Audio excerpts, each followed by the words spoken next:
This is a presentation of Northeast Streaming Sports.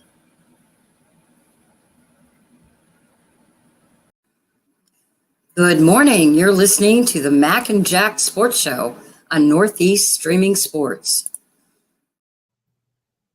Good morning, everyone, and welcome to the Mac, Jack, and Jim Jeffcoat This Week in Sports Show as we cover the biggest news in sports for the week. A lot of things happening. More recently, the WBC. We're talking about the World Baseball Classic. Who'd have thunk it? As we go through today's stories. So Trey Turner, who plays with the Phillies, hits a grand slam home run to propel the United States over the hard-playing Venezuelan team, who could have won that game. Turner's the first player in WC history to hit a grand slam to win the game in the ninth inning. And guys, I don't know if you watched the game. I saw the highlights, and if Trey Turner doesn't turn on that fastball and knock it out of the park, Venezuela easily wins this game, Jack. Yes. Yeah, we're not used to the one-and-done format in baseball. We're used to the NCAA basketball tournament, which is going on now. And the game was in Miami, but it was like a road game for the USA. I mean, the Venezuelan people turned out in force. It was a very emotional game. Last Wednesday, I was at the game in Miami when Venezuela beat Israel 5-1. And even though it wasn't a sellout crowd because it was a Wednesday afternoon game, the majority of people there seemed to be Venezuelans. And I really, we adopt those teams because a lot of the major leaguers who are used to playing in that tournament, like Jose Altuve, Ronald Acuna, Gleyber Torres, we kind of adopt those guys because we're familiar with them and we like them as major leaguers. But for those countries, it means so much more. I kind of wonder, guys, do you think it means a lot more to a country like Venezuela to have won the game and to win the tournament than it means to the USA? And that's a good point, Jack. And that's the point I was going to mention. In South America and Caribbean, the popularity of baseball is way more right now than the United States. I'm not saying it's not popular, but it's way more popular in those states. Soccer and baseball, you can play anywhere in those places, those countries, In South America, Central America, I mean, they live and die by that stuff. In the United States, because you have so much variety, it's not as popular. Yeah, but Jim, Mac, even though the USA has a great lineup, Mac mentioned Trey Turner, you're talking about Mike Trout, Mookie Betts, and so on. The United States held out some of its elite pitchers, weren't there like Max Scherzer, Justin Verlander, Garrett Cole. Can you imagine that happening in another country like Venezuela? They're elite pitchers they're saving for the Venezuelan League. That would never happen because the World Baseball Classic is the ultimate to these countries. But for us, even though it's important, it's kind of semi-important. Well, you look at it until a couple of years ago, the Olympics was the same way with basketball. Right. A lot of players that probably were the best in the world didn't play until we lost. And they said, wait a minute, we're coming to play now. And that's what happens in a lot of these because they make so much money in the pro leagues. Some of their guys say, hey, we don't need this. Forget about, especially in the United States as opposed to other countries. Sure. We count it the same way. We talk about championships, what they mean, and you hear the name attached to, let's say, a Charles Barkley. Well, he's never won a championship. That's an NBA championship, but he won an Olympic championship. But no one seems to count these international titles. Exactly. Good morning, Rick. Hey, Rick. Good morning, Rick. How you doing? Glad to have you aboard. We're talking about the WBC right now, and I never thought we'd be leading off a sports show with the WBC, but it's so dramatic. So many different stories out there going on. Let me bring in the two of our guests here, the Philly sports guy and Keith Engle. Good morning, gentlemen. How you doing today? Good morning. Pags is gloating, Keith, Mac, because Trey Turner hit the grand slam home of the new Phillies. So Pags is gloating about yeah, that. he should be. He should be gloating about that. And I know Keith has been talking about the WBC a lot. We're talking about, how this is becoming, the big story in sports where it never was before, Keith and Bags. Exactly. And the Grand Slam happening last night with Trey Turner, who beat a very good Venezuelan team. If he didn't hit the Grand Slam, Venezuela would have won the game, Keith. They would have. These teams are good. That pool that Venezuela came out of was loaded with Venezuela, the Dominican, and Puerto Rico, all in the same pool. So they had to fight their way just to get out of there. I love this. I've been a big proponent of this tournament for a long time. It promotes baseball worldwide. I heard you guys mention basketball earlier. Soccer became the same way with the World Cup. That's how it got, to the western part of the world. And I think it's huge. You see teams like the Netherlands and Israel, Italy, very competitive where they haven't been in the past. And, I did a vlog the other day because, Met fans were all in an uproar. Edwin Diaz got hurt celebrating, a victory the other night. He could have got hurt anywhere. And they're saying that he shouldn't be there and he's not being true to the Mets because they're paying him a bunch of money. And people want it both ways. They want to rip guys for playing just for money. And then when they go do something for no money, for the pride of their countries or their heritage, because they may not have been born there, but if they have heritage, it goes back. They can play. You can't have it both ways. I give these guys credit for going and playing for their countries when they don't have to. There's a lot of guys that don't, as you mentioned. And the United States is they're good, but they're starting pitching, and they knew it going in was going to be a little weak. But the bullpen's been really, really good for them, and that's been a big deal as well as guys like Trey Turner coming back. I love this classic. I love it. And every year, I was happy. I was unhappy when it didn't play it during the COVID outbreak. So it's been 6 years since we've had it. And how long has it been around? I believe this is the sixth. No, I'm sorry. I believe this is the fourth baseball classic. I'm not positive. Okay. But around that. It's been around 12 or 15 years, one or the other. Okay. I was curious about that. Ernie Witt, the manager for the Canadian team, only guy who's been involved in every WBC. I saw Griffey out there too. Yeah, he was out there hitting some balls. Bags, Trey Turner turns on that fastball, knocks it out to left field. I mean, does that make you feel good to be a Philly fan right now? Sure. I mean, it could have been anybody that hit it. It wound up being him. So, I mean, if he hit a single and he's knocked in 2 runs and tied the game, it'd still been a big deal. Obviously it was a grand slam and home runs are always special. You know what I mean? Especially in that type of setting. 9th inning, I think there was like 1 out or 2 outs and, bases were loaded. So, to come out that big is nice. And, I look forward to seeing him do it in a Phillies uniform. Yeah. Who's the best? That's the first time in history, Bags, that's ever happened. What's that? So it's, that's the way history's got to get started some way. Keith mentioned with Edwin Diaz getting hurt. Jose Altuve got hit in the hand. We'll find out today how long he'll be out for. It might be a substantial amount of time. So people are going to question, well, should Altuve have played in this tournament? He got injured, but he could have gotten hit in the spring training game the same way. Exactly. I mean, Diaz didn't even get hurt in a playing baseball. He just got hurt in a freak, celebration. So, guys, as you said, Jack, they're going to get hurt wherever every day there's injuries in spring training. So if they're going to get hurt, they're going to get hurt. I'm going to so miss that trumpet. I agree with Keith. I think right now in the atmosphere we are, these tournaments are good to develop national pride. Absolutely. 100%. Can I ask you guys this? If, let's say they make this tournament a yearly thing, could it ever get to be so big that it diminishes the World Series? No.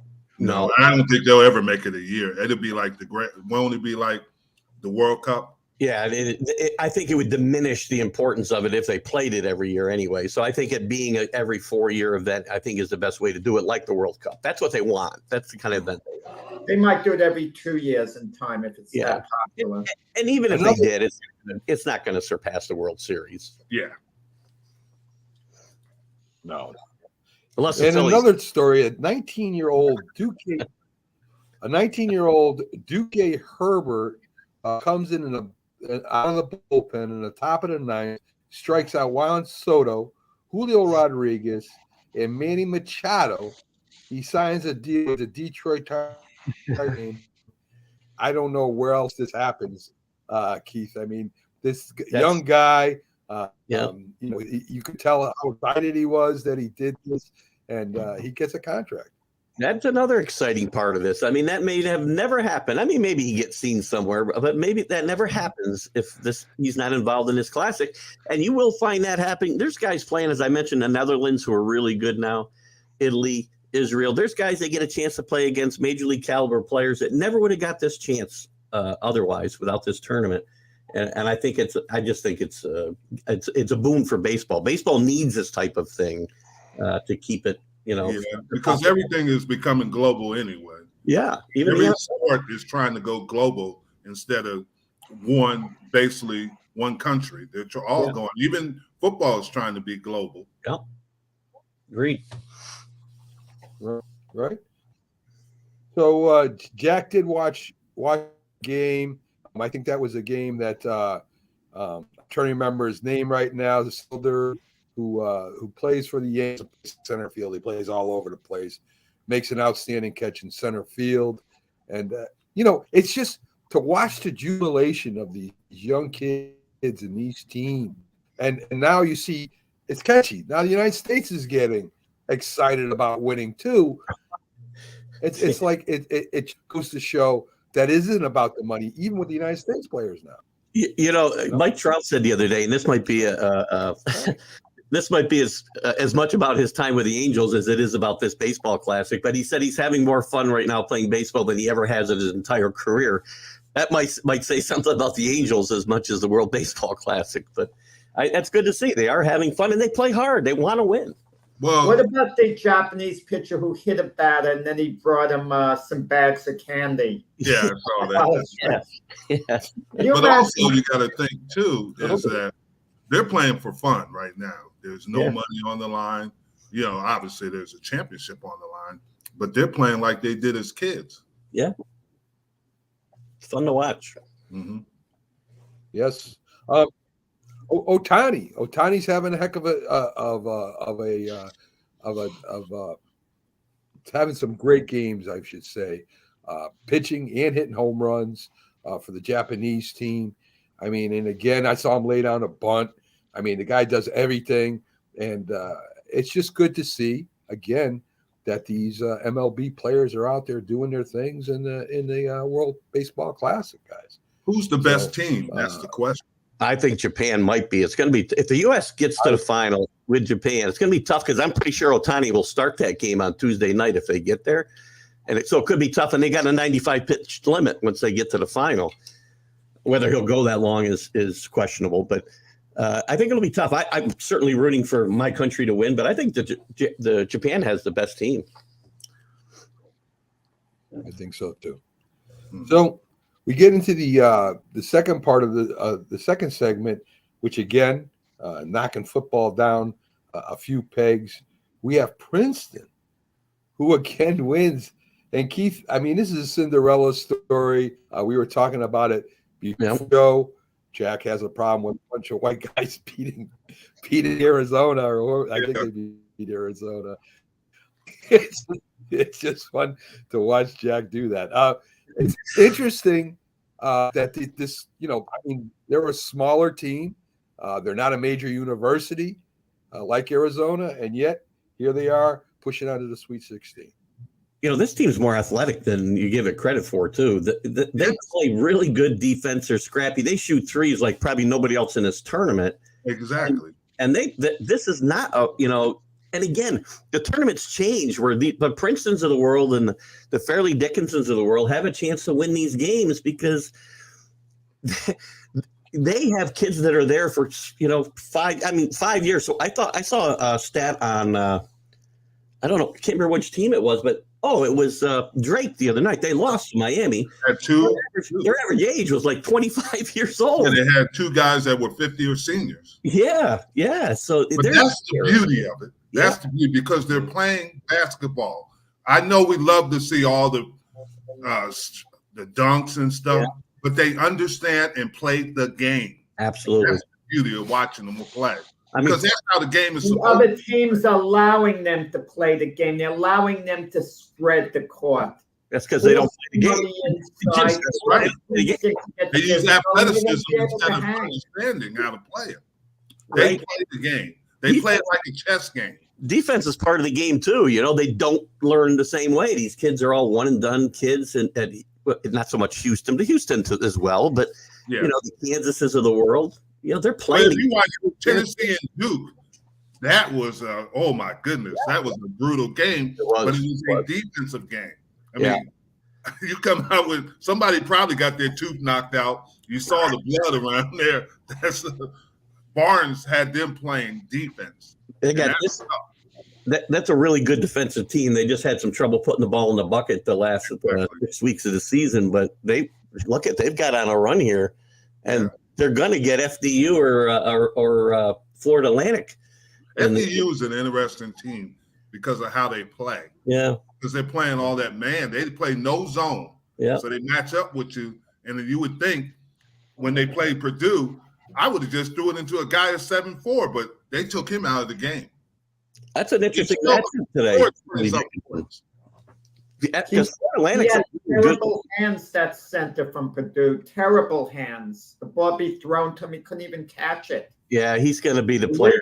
Would fall out of his hands. He's going to be the player of the year, and he scored 20-something points, Jack. He had 15 rebounds. Yeah, Where was he at the it end? wasn't them. It was their guards. They had two freshman guards, and they couldn't withstand the pressure that FDU put on them. That's what happened. And that's what wins in the NCAA tournament is good veteran guard play. You get athletic guards, and they have some experience, which is why the mid-majors or the smaller schools have a chance now like they didn't before.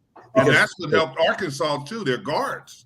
In the Fairleigh Dickinson University game against Purdue, both teams couldn't score for a few minutes. It's the end of the game. That's when you need to get the ball into the big guy and let him score, use some physicality to break the spell. And did you see what they did? What was interesting, they were undersized, but they kept pushing him out because they played 5 out. And they kept pushing him out of his comfort zone. That 1 foot made a difference. Absolutely. Good coaching. And the guards, you got to get the ball to the kid and experience. It was some good tournament. It was some good tournament. Give you the scores on there. The as we mentioned, Tennessee upset Duke, 65. Gotcha. The NCAA tournament basketball's equivalent of the combines. The draft stock goes so much up and down with these guys based on this tournament. So in a couple of games, teams are going to make a decision, and most of the time it's going to backfire. A player who's going to look really good in this short burst, teams are going to take, and it's not going to work out in the long run. You make good points. Rick agrees with Rick. Go ahead. I'm sorry, Mac. All I was going to say was that's all right. I was just going to say Rick agrees with Jim. Yeah, and what I talked about it is the coach from Fairleigh Dickinson had a good point. I watched Big Ten basketball. I watched the Big 12, and he said that he thought they could beat Purdue or any Big Ten teams, which was interesting because of the style of defenses they play. And I thought that was interesting. Yeah, that interview was interesting because he kind of kept backing up saying, well, I don't want to say that I was, I was overconfident in dissing Purdue because it's a really good basketball team. I just felt we matched up well. It was interesting to watch him, but Jim is just trying to change the topic with schools because his alma mater got eliminated. He got lost and they did lose. And And you know the coaches there is Hurley. Yeah. Hurley's the coach. Bobby Hurley's the head coach there. And they lost by, I think, 2 points in the last minutes. They should have won it, but they were up. They were up. But yeah, he might have saved his job getting out of the first four and playing as well as they did. I think he might have kept his job. I agree.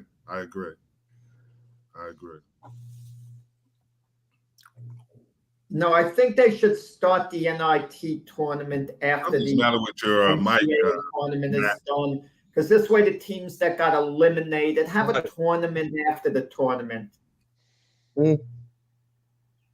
Maybe. There you go. So Rick agrees with Jim, hoping to get them free Dallas Cowboy tickets again. That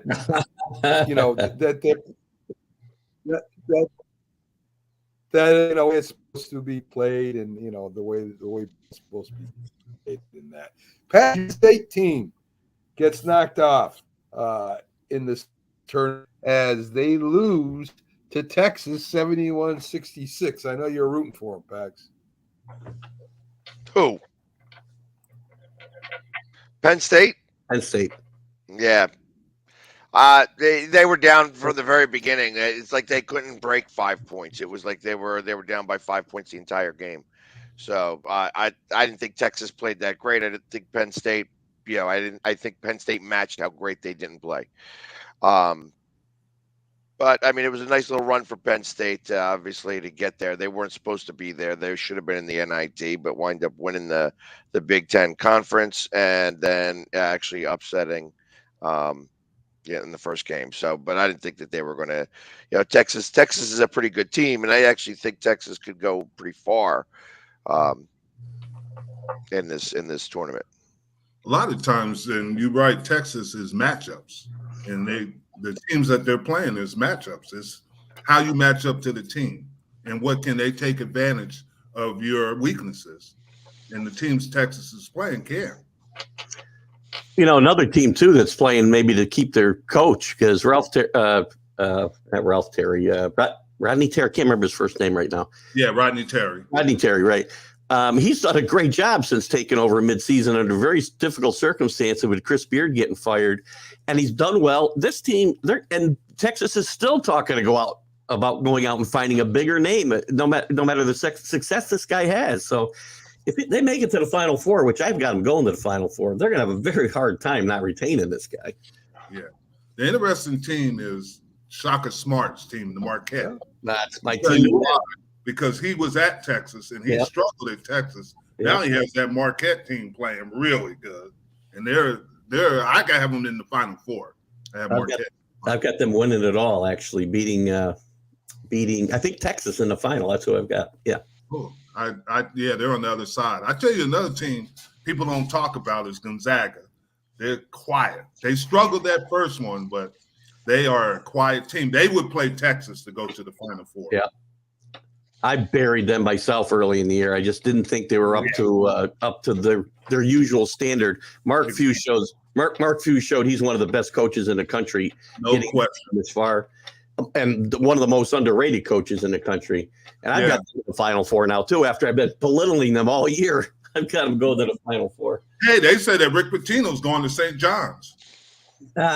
They want him badly, and there's some people with some money are stepping up. The problem with St. John's is their facilities are terrible. There's no campus. The basketball facilities are some of the worst in the country, probably, as far as major college programs. So they win some games. Yeah. Why can't Rick Pitino be content? When he went to Iona, he made it clear this is his last stop. He's never going anywhere else again. This is it. He wanted a job.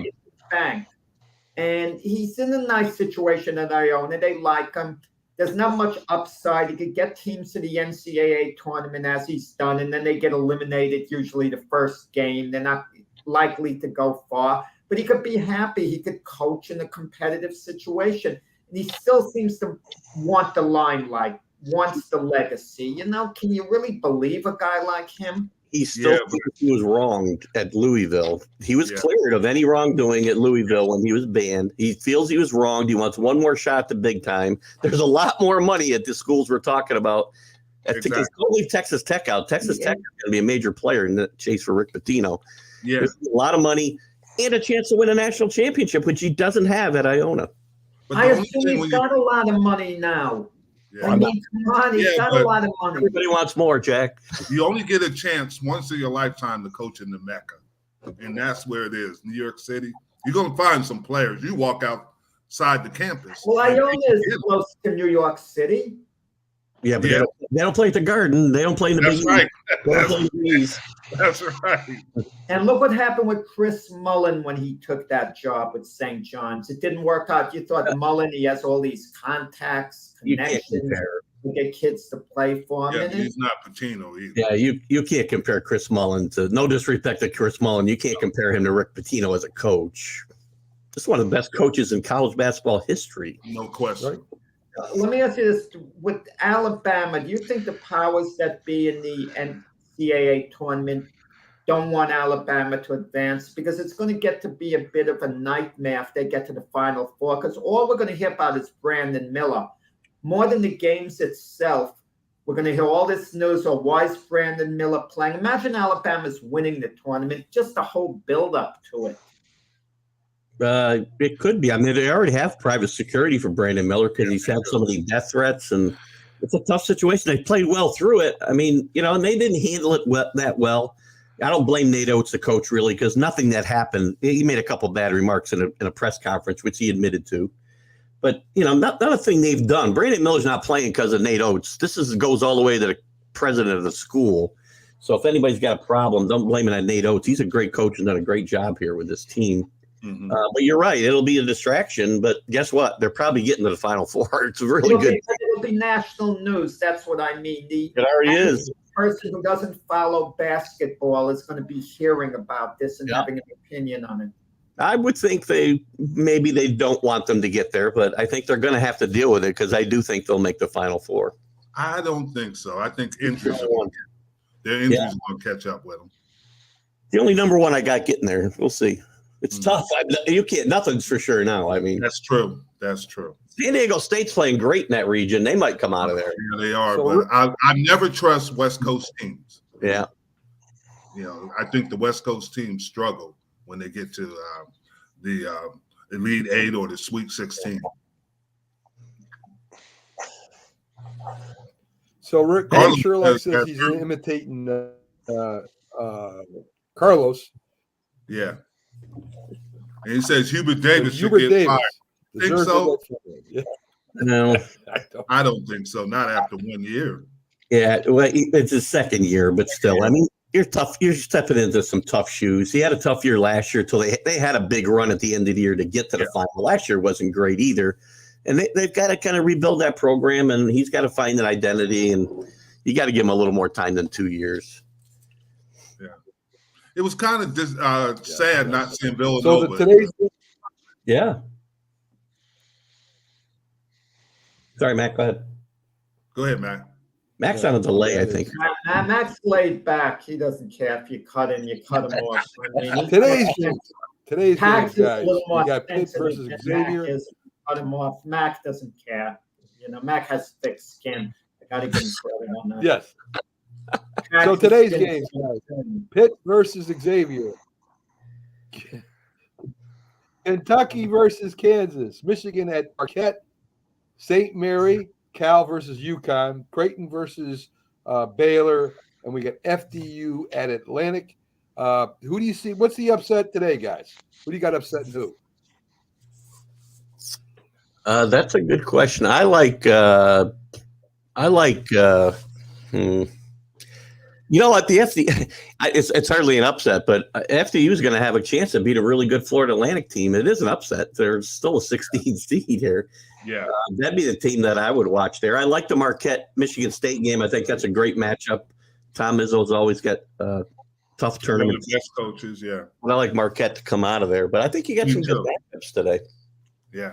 St. Mary's UConn is an interesting matchup too here in Albany. So I think that's Mac, how big would it be in Connecticut if UConn wins the tournament? UConn Would they wins. have a parade? Would it be really big for the state? It'd be huge. I don't know if Yeah. there'd be a parade or not, but it definitely would be huge. I don't know if I think they make the Final Four. That's one of my picks. I think they make it to the Final Four. And I think Well, is the we'll see what. is the Final Four overrated? Because in a sport like baseball, the Yankees won the Final Four last year, and we call the season a failure. But in basketball, you get to the Final Four, it's considered somewhat of a success. I agree, and I got to run. Hello, Robert. All right. Tag team. See you guys later. Have a great day. All right. Have a great Take day. care. Keith. All right. So everybody, Robert Butler from Sports Skope, the sharp dressed man, joins us. Robert, we're going to start off with some free agency and some big stories. And I guess you'd have to go with, of course, Aaron Rodgers and Lamar Jackson. It feels like this is going dragged on and on and on. Do you have any new news about the two? I mean, you guys may or may not know some of this stuff. Obviously, we know that Lazard signed this week with the Jets. Rodgers, apparently, there's a report that the Jets don't want to give a first-round pick. Now, Rodgers went on Pat McAfee, said he's 90%, retirement for his retreat. And my guess is the Jets are thinking, why do we want to give out a first-round pick for a guy who may retire, So I think it's a compensation holdup. Now, September 1st, $59 million is due to Rodgers. So the Packers kind of got the upper hand there because they can wait till September 1st. But the Jets, you're thinking, well, you've got the draft coming up. And so that may be an issue there. So that's all I've got. And I've checked with Dan Rappaport and Adam Scheffner and all those guys. And nothing new as of this morning at 8:32 Eastern time. Let me ask you this question. Would you give up a number one for Rodgers? Yeah, I personally, he'll be 40 in December. And if you compare him to Tom Brady, 45, possibly if you can get 3 years, but how do you know if you're even going to get, 1 year? I don't know if I would do that. Mm-hmm. If I'm the Jets and I only had to give up one pick, the first round draft pick, number 13, that's it to make this whole thing go away. No more negotiating, just one pick. I would do the deal actually, because who knows how that pick is going to work out. And I would rationalize it this way. I'd say my number one draft choice is Aaron Rodgers at number 13. Would I take him with that pick if I could draft him, even though he might only play for me for 3 years? And the answer would be yes. So if that's all I had to do, one pick, and that's going to satisfy the Packers, which it might, just make the deal and move forward. Yeah, and we don't know what the dead money with his salary. I think that's not being reported, but that's what I'm assuming that who's going to take on all this money that he's owed. He's going to get it renegotiated. Yeah. I would think he renegotiated if he goes to the Jets. Yeah, and restructure. And I guess Green Bay will get some of that dead money, but it seems like they're talking in past tense, like we're ready to move on. I don't blame them, to be honest with you. Guys, we don't know with Aaron Rodgers. He could be a little erratic in his behavior. He could get fed up with the Packers to the point where come the summertime, he finally says he's reporting to Green Bay. And what are they going to tell him? Stay home and then not make a deal? Then the pressure's on the Packers to just cave in. That's what they're saying could happen. He has the upper hand because if he reports, they got to, like Robert said, they got to pay him, what, $50.1 million? Yeah, by September 1st, $59 million. So he does have the upper hand. They're not going to let him show up the Packers in camp because that would be demoralizing because you're not going to make him a backup to Jordan Love. And at this point, they promised Jordan Love the starting job, so they're not going to go back on that either. Oh, my God. It's just nuts. I mean, here we're talking about Aaron Rodgers for the umpteenth week.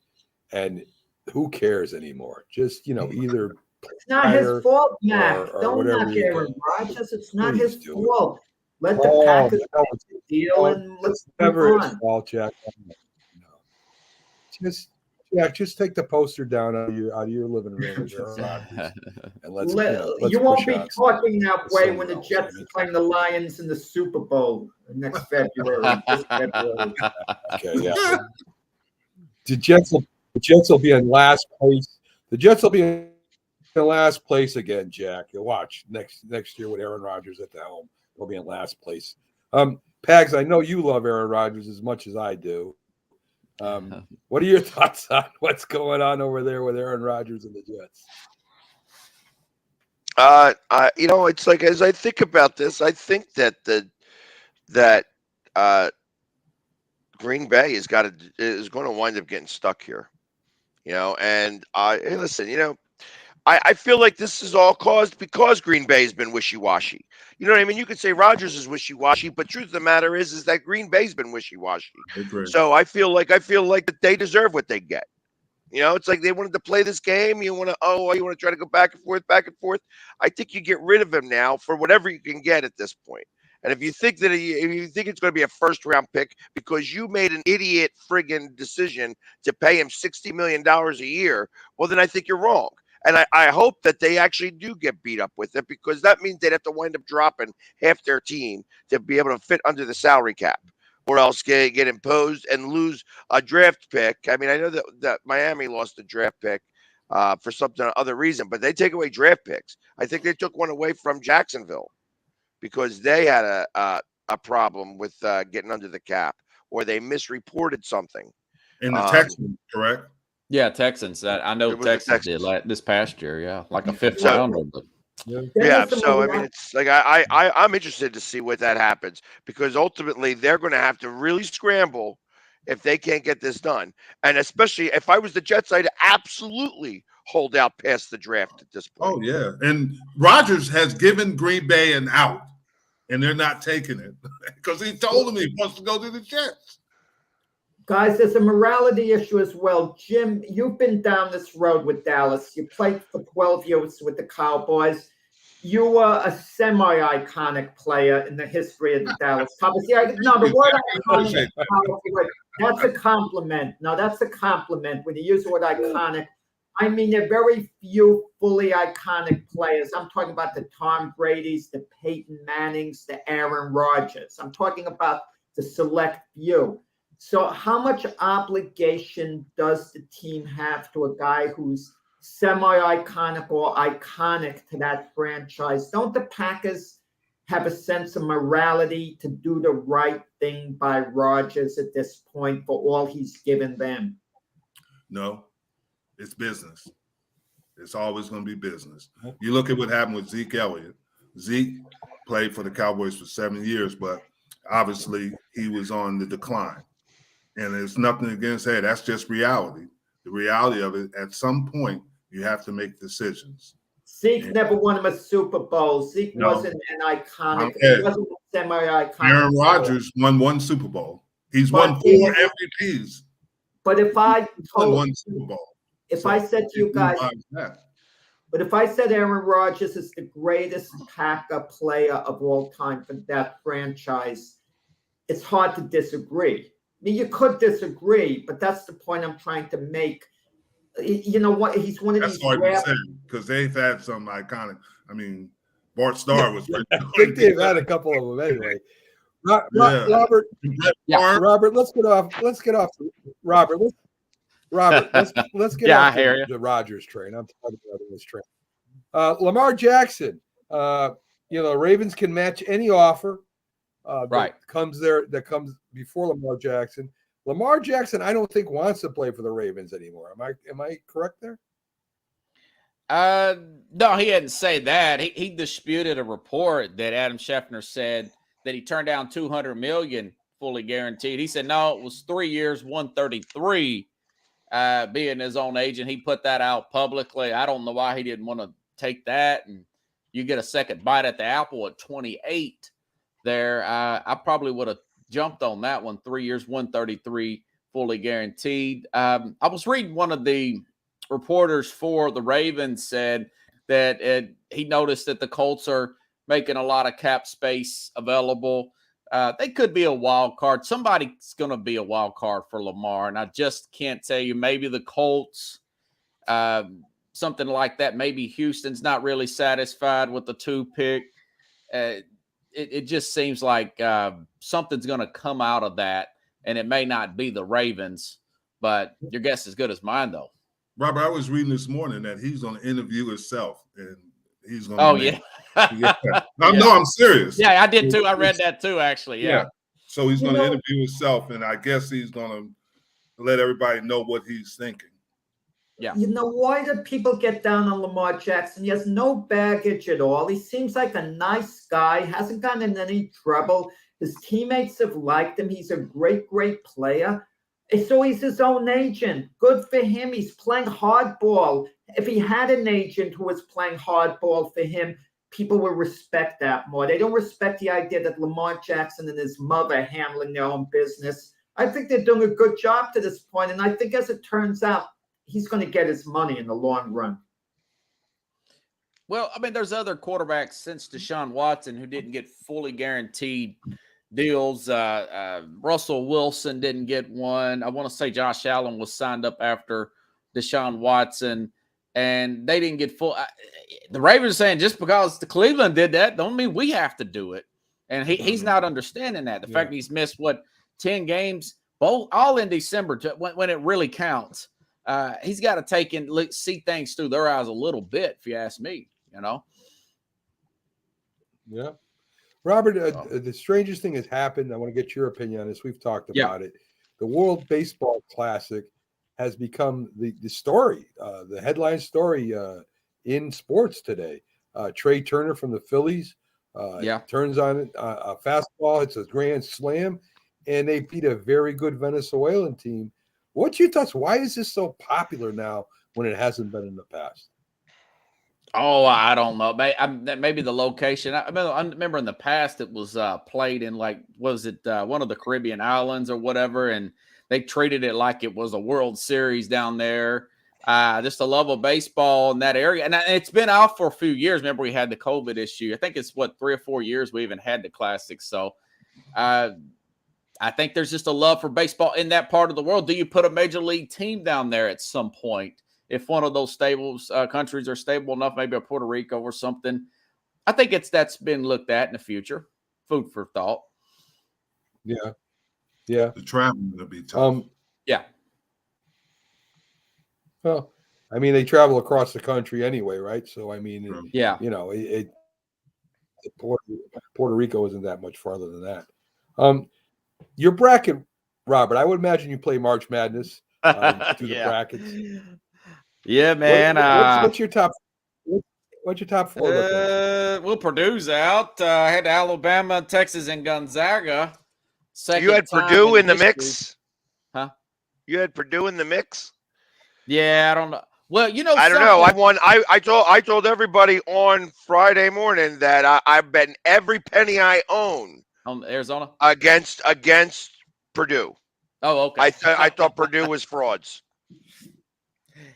Yeah, you know what? They say it on this show. Go ahead, guys. They say it on this show, Pags. I was 3 for 3. I was 3 for 3 on my picks, actually, because I told about Connecticut, and then I said about Xavier. All 3 won. Xavier barely. Yeah, Connecticut but looks great, though. Xavier went up against a team that actually played really good defense. So that was kind of what that was. I think that prepped them for the run to get to the Elite Eight. I think. I don't know that they make it past that. So, Robert, your final 4 again. Give them to me so I can write these down. Here's the ones left over. Right? None of this. Alabama, Texas, and Gonzaga. It's. I brought this up with Keith Engle on my program earlier this week. I said it feels like a George Mason year. I can't remember.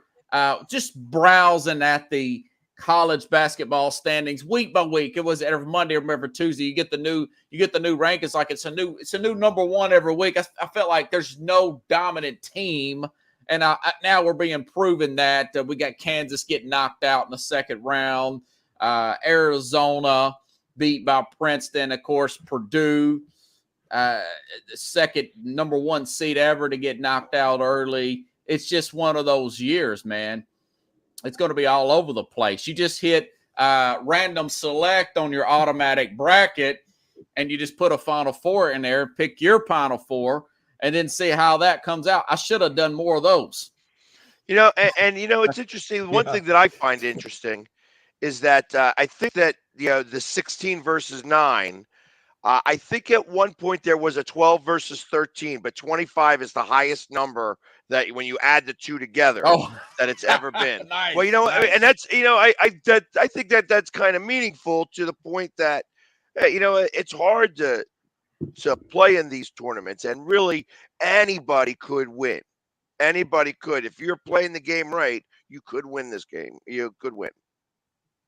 Yeah, that's not a cliche anymore, Not at all. Not at all. Hey, okay, Jim, let's have it. Who do you got for your Final Four? So we'll get the picks out of the way right now.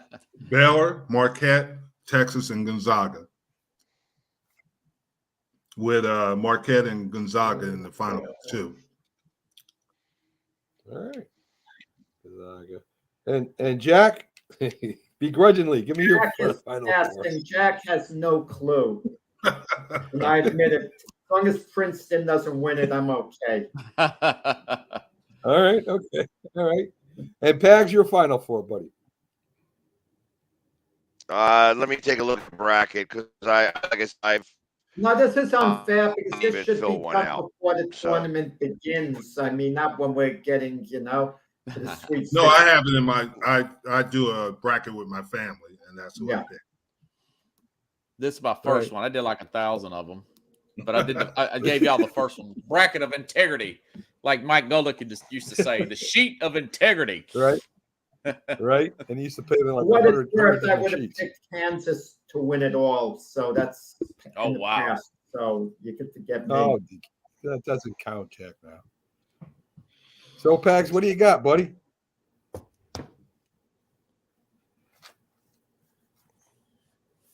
Come on, Pags. Don't the showdown.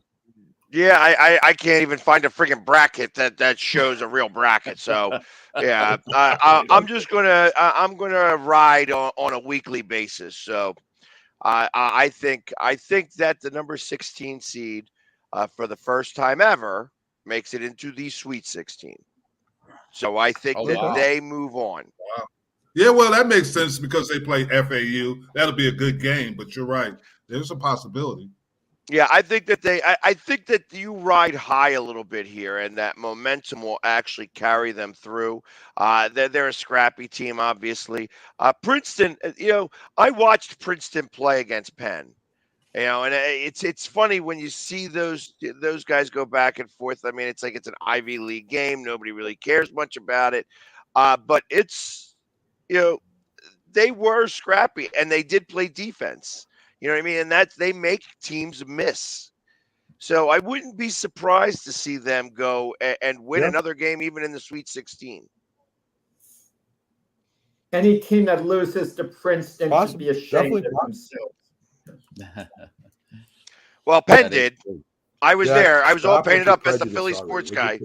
So, but it's just he's just all upset because every New York team stinks. Good morning, Craig. Okay. Good morning, Craig. How you doing? Greg, we're talking a little bit about, of course, the classic, the baseball classic, and the March Madness, which is leading off sports now. Glad you could come aboard today. So, Robert, there's still some free agents that are unsigned out there. You got Bobby Wagner, who's he's in the pool again, for the second straight year, and some others. Any news on any teams that are looking at Bobby Wagner or any of these other free agents? Not actually. No, I mean he's probably asking for a little more than teams want to pay. He's post 30. I haven't heard anything specifically on Bobby Wagner. I know that Orlando Brown was a big one. He went to Cincinnati, and now Jonah Williams wants a trade. That's the left tackle from Cincinnati. That's kind of getting a buzz around as far as big signings per se. And then It's you got, as of late. All right, cool. it was So- interesting with these tight ends starting to go off the board. Dalton Schultz has not been signed by anybody. Yeah. Is he not a good blocker, Jim? Right. I think he's just average myself. I know Pags likes him, but I'm not a big fan of his. I don't think he plays well under crucial situations. He makes too many mistakes, and like you said, he's not a great blocker. Okay. I was just wondering about that because I know Mike Kosketsky from Miami's not considered a good blocker, but he's a good pass catcher. Yes. Yeah. That's why Miami let him go because he couldn't block as well. So, guys, today is Greg's birthday. Happy birthday, Greg. Happy birthday, Craig. I think Craig is like 58 years old or something. Yeah, so anyway. Happy birthday.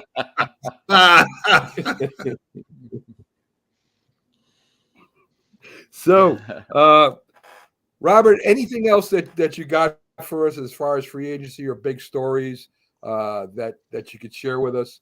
I know that Tennessee Titans, they're still talking about Ryan Tannehill being traded or whatnot. So, anything else out there? Yeah. Well, the latest on they're not talking about Tannehill being traded, are they? I mean, come on, he's set to be their quarterback next year. Yeah, they've been unusually quiet on Tannehill. Yeah. $36 million cap hit, man. Maybe they're holding out for the Jets to fall through with Aaron Rodgers because the passing coordinator for the Jets used to be the offensive coordinator for Tennessee. And maybe Tennessee can think maybe they can get some type of compensation for Tannehill. Other than that, he is a $36 million cap hit. I would have probably actually, I would have cut him, but that's just me. I don't think they can restructure him anymore. He's been restructured too much from everything I understand, but I don't have the whole NFL CBA in front of me. That's something I need to work out, try to get, because I like to see some of this stuff without having to go to these sites because there's only so much you can get. I was trying to get one of these guys on my program from Over the Cap or Spot Track, and they won't get back with me. But they had to get that information from somewhere. They possibly may trade their safety, Kevin Byard, who's a Pro Bowl level guy. They've asked him to take a pay cut or to restructure, and he don't want to do that. And because he's a $19 million cap hit. Now, he's a really good player, but he is a safety, and I think teams that, you can win Super Bowls without having a dominant safety or dominant linebacker per se. Well, and that's the big deal right now. That's the big deal right now because safeties are only getting paid like $6 million. So C.J. Gardner-Johnson, he's still out there, ain't he, Jamie? With the Eagles right now. I mean, I know that they're talking. They're trying to come to an agreement with him. But the best safety that was really on the market, who graded better than C.J. Gardner-Johnson, got only like $6 million a year, and that's a big deal. You know what I mean? It's like so. He wants like 10 to 12 million, and so 19 million is way too much. Yeah, it's a lot of money. That's cornerback money, guys. Mm-hmm. I think Jalen Ramsey's hits like 17 guy. He's a corner. He's still considered a top 5 according to Pro Football Focus. Wow. So there is news out there. I don't know if it's true or not that the Patriots are looking at DeAndre Hopkins. Did you hear anything about that, Robert? That's been rumored for weeks, guys. There still may be something with that. I know they signed Juju Smith-Schuster. They signed Mike Kosketsky.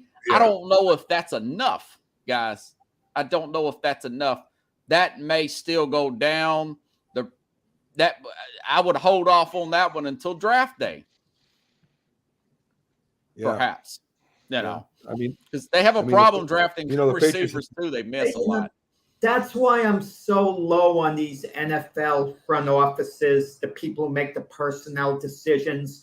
When I say they don't know what they're doing half the time, I really mean it. DeAndre Hopkins, one of the best receivers in the game, and they're overthinking things, the cap, the this, the that. Just go out and get DeAndre Hopkins. He's a star. He's a stud. He's a difference maker. And he's got a good attitude on top of it. So what's the holdup? Any team should love having a DeAndre Hopkins, yet they're not chasing after him. Oh, they don't want to give up a second-round draft pick. Give me a break. And that's true. They have missed. Remember N'Keal Harry? Yeah, he's bounced around the league, man. Well, I mean, you Go think ahead. about it. The Patriots are famous for not picking in the first round. I mean, every time they do pick in the first round, it never works out for them anyway. So it makes more sense for them not to and trade it away. They're like the Ravens, Jamie. Yeah, I mean, it's like don't then you draft think a about it in receiver. the opposite side, and you think of like Pittsburgh, where that's all they can do is draft. They can't do anything in free agency. I mean, I guess they're very similar to Dallas in that respect, where Dallas just doesn't like to pick up things in free agency. That they'll do stuff in trades and such, but they stay away from that because the numbers do start to get inflated when you start playing this free agent game. So I can appreciate some of what they do, but obviously Dallas is hit like when they picked Micah Parsons. That was a really good pick, obviously for them. And they wound up getting some extra draft capital in the process because of the trade with the Eagles. So it's then you have Pittsburgh who only build from the draft. So I like the Eagles right now that are able to do both. Yeah. They are right now. They're able to do both. A couple years ago, when they lost Joe Douglas, they did not have somebody filling in that spot well, so they wound up losing. A couple of picks. But Pittsburgh may be the best wide receiver drafting team out there. Look at all the guys that get second contracts with Pittsburgh, guys. Even players they give up on, like Juju Smith-Schuster. Yeah. Well, they just didn't like his TikToks. Yeah. Yeah, I tell you, that was a very big deal for Tomlin. Tomlin was like, I don't play this game, and you're not going to be here. And he got rid of him. He was not interested in having it. But it shows you a lot, Pags, about Mike Tomlin's leadership, that he was able to control Antonio Brown all those years. I mean, and Big Ben, too, was a dominant personality. Yeah. So these prima donna wide receivers, if you put them under the proper leadership, they're going to toe the line. They're not going to be out of control. Well, and that's what I said. Hey, listen, I don't think, I think he's a fantastic motivator. I think that he is a fantastic delegator. I don't know that he is a wonderful coach or an amazing coach, but he does have the right people around him. And that you can't argue that because he's never had a losing season.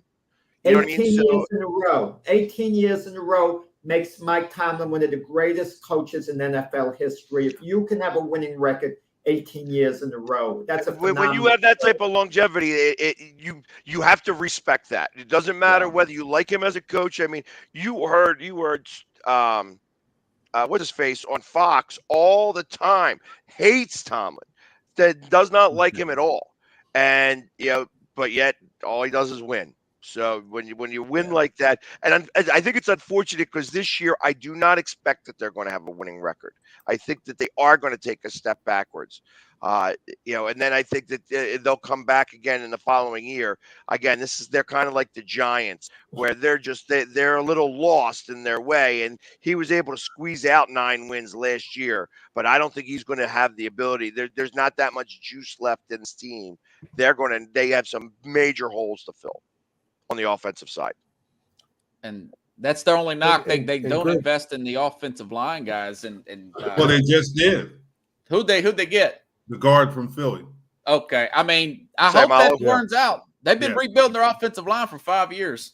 I tell you, and out of everybody that I have been very critical of Sayamalu. You know what I mean? I feel that he was the weakest link on that offensive line for a long time. Mike Tomlin's such a mentor. Mason Rudolph, who's been their quarterback for them the last few years, he wants to get out on his own. He wanted to see what the market was. Mike Tomlin talked him into sticking with the Steelers. He said, Mason, no one wants you, but you have a home here. Okay, basically. Tennessee takes a backup from Philadelphia. Andre Dillard. Yeah, and he got hurt, didn't he? Though Greg. No, he couldn't switch sides, and he got beat out by Jordan Mailata. You know what I mean? Yeah. And I mean, realistically, but he had his very first camp. He had a very bad camp, and he was never able to overcome it. And it was something about a fight that happened in the camp, and he wimped up.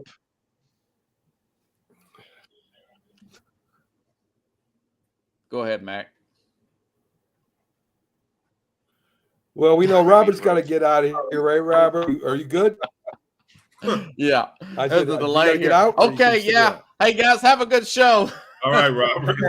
We got to get Max internet. We're all chipping in to get Max. All right. Take care, Robert.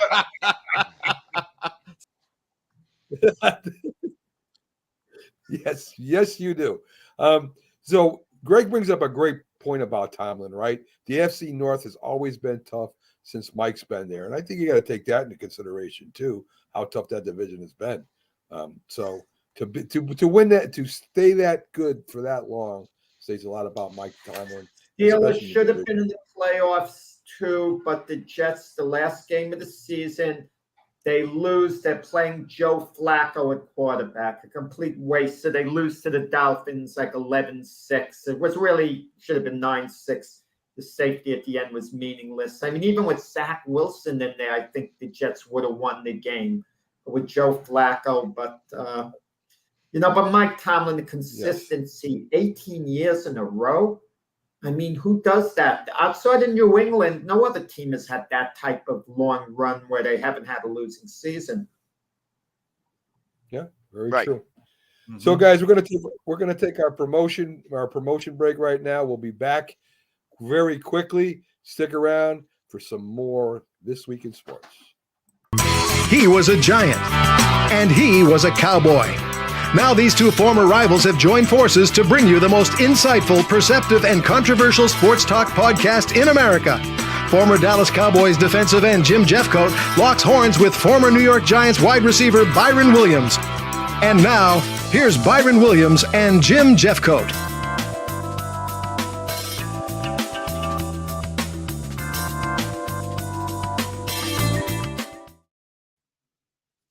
If you like the sweet science, get ready to talk.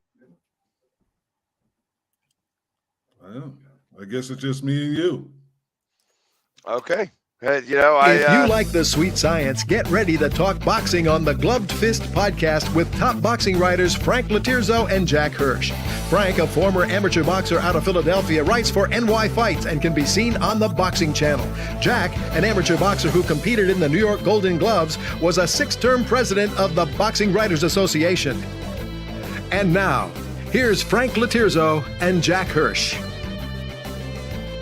It just might be the greatest sports franchise in the history of sports. A place where legends are made, and there's always something to talk about. Get ready to immerse yourself in pinstripes. Start spreading the news, hosted by Paul Semendinger and E.J. Fagan, a couple of doctors with a prescription for Yankee fever. And now, here's Dr. Paul Semendinger and Dr. E.J. Fagan. Get ready to start spreading the news.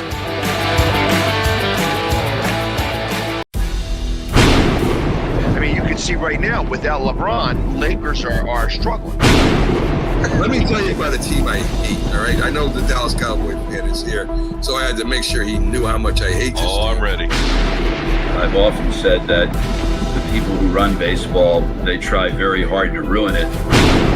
I'm from Brooklyn. I don't have a problem saying it to his face. Oh, I'm from Brooklyn. Hey, get any...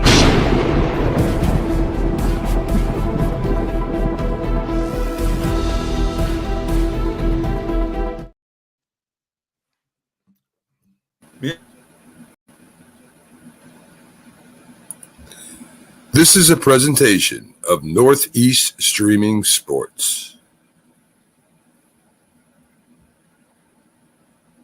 Is this a false start?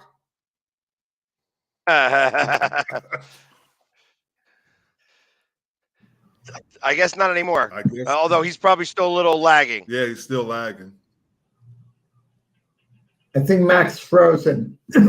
But I'm going to tell you, that's what bothers me too with the NFL, what teams used to do. They don't want to a delayed game penalty. So rather than take the 5-yard penalty, they'll burn a timeout in the second half. It was always pure stupidity. And after all these years, they're finally coming around. You know, the Eagles did something like that in the Super Bowl. They had 3rd and 11 or something, and they didn't have the play set, so they call a timeout in the second, you know, with what, like 12 minutes to go. They needed that timeout for late on. So, you run a play at 3rd and 11. Jalen Hurts has legs. Let him call a darn audible, do something. Okay, but don't burn a timeout with 3rd and 11. Was it 3rd and 11? I don't remember it like that. I do remember it being a weird timeout to call. Because they were up. I mean, they were up, and they wanted to return on that drive. It was early, so I want to say it wasn't 11 minutes. It was probably more like 9 minutes left in the third quarter, because they had gone down and scored, and every one of their drives was at 4.5 minutes, and they wanted to return it. They wanted to come back. So it might have been in the 10, 11-minute mark, but I don't remember it that way. I don't remember it being 3rd and 11 either. It was a timeout that shouldn't have been used. I agree with that. I do remember that. I'm like, why are they calling timeout here? But they were still up. So at that point, it was what it was. Yes. Chris asking where they at. Chris, I have no idea where they're at, Craig. You're seeing. Well, that was you guys, because you guys said there was a big pause, and Yes, it was. and it was just me and Jim here. So right. And you guys thought did a we had heck to of a go on job, without too, you so guys. I just let you know. Okay. Oh Lord. Some of the things I wanted to talk about, if we can get something going. What do we get going? So I wanted to ask Keith some questions here. As far as the Patriots went, they released Jalen Mills. Keith left the building. Yeah, I know. I just said that, Jack. So anyway, they released Jalen Mills. They re-signed Kobe Davis. That's the Patriots.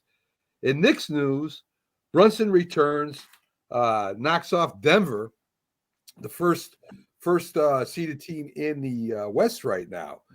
So, Jim, the Knicks are playing some really good ball. Yeah, they are. They are. And it's due to Brunson.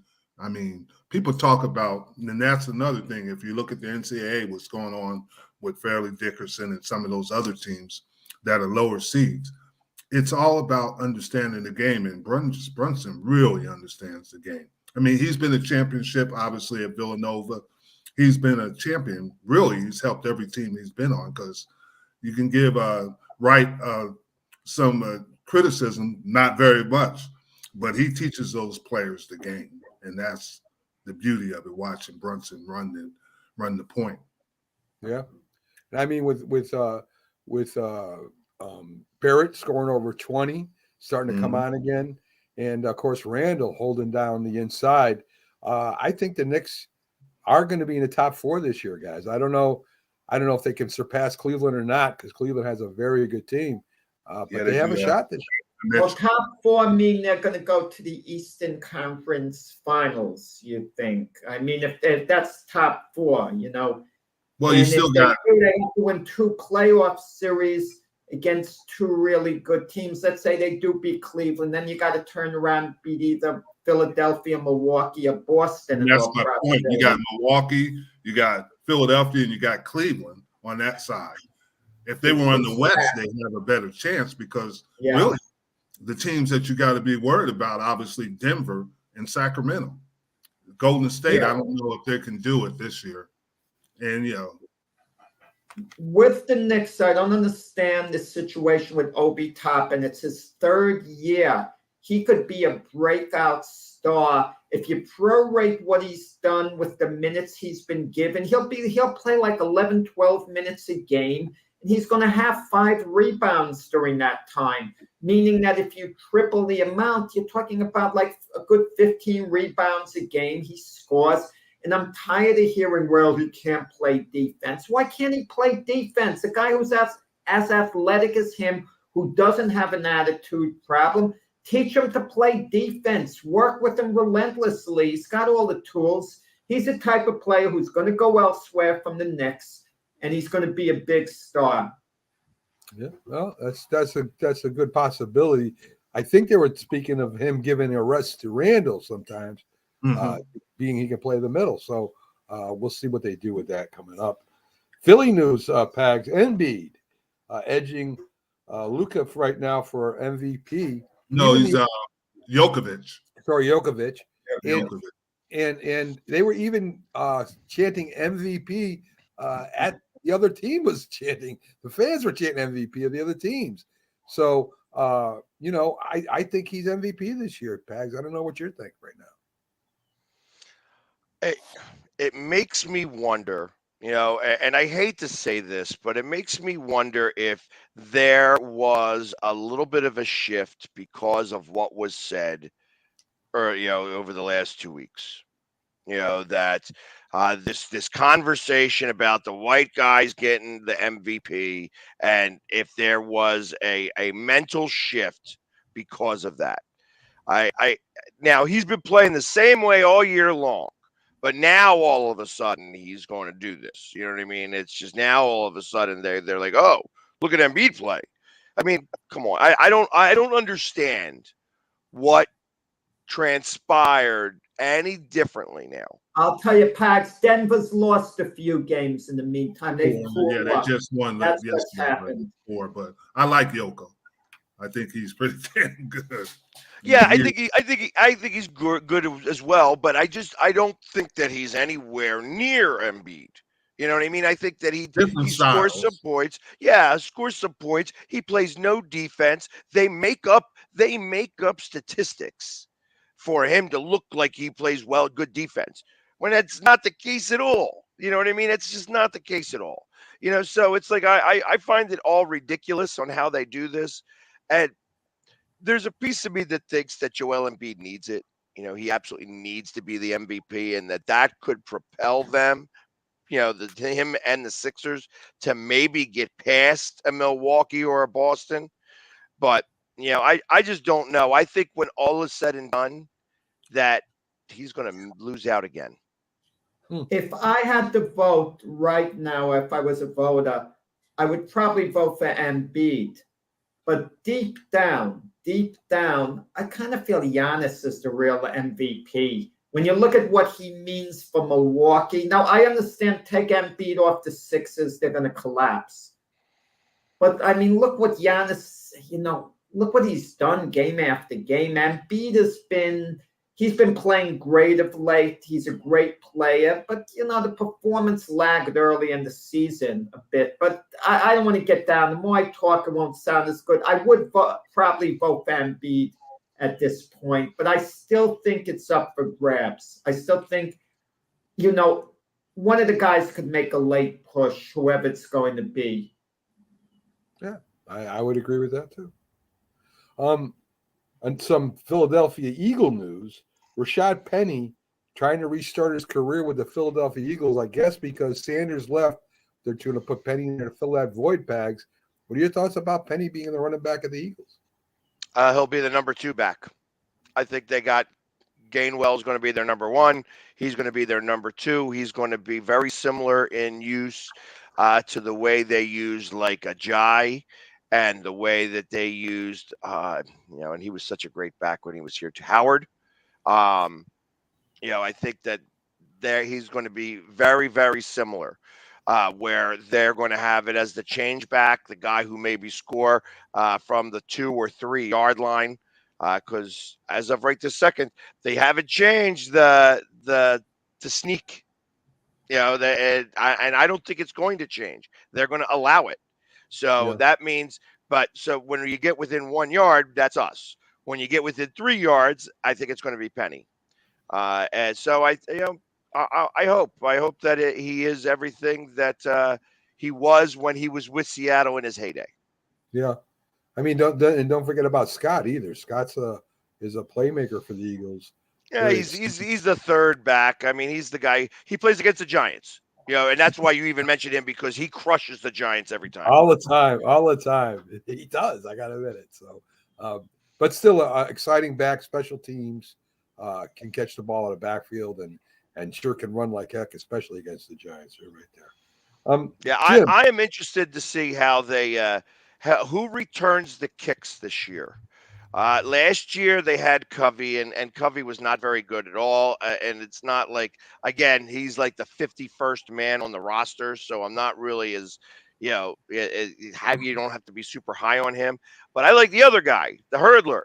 You know, get him out there. You know what I mean? It's like he's one of the fastest guys out there. We saw what this one guy did. I guess there was a reason why they didn't want to have him. They wanted to get him more in football shape before they made him out there. But they did re-sign him, and I'd be interested to see if he's going to make the team as maybe that 51st player to be to return kicks.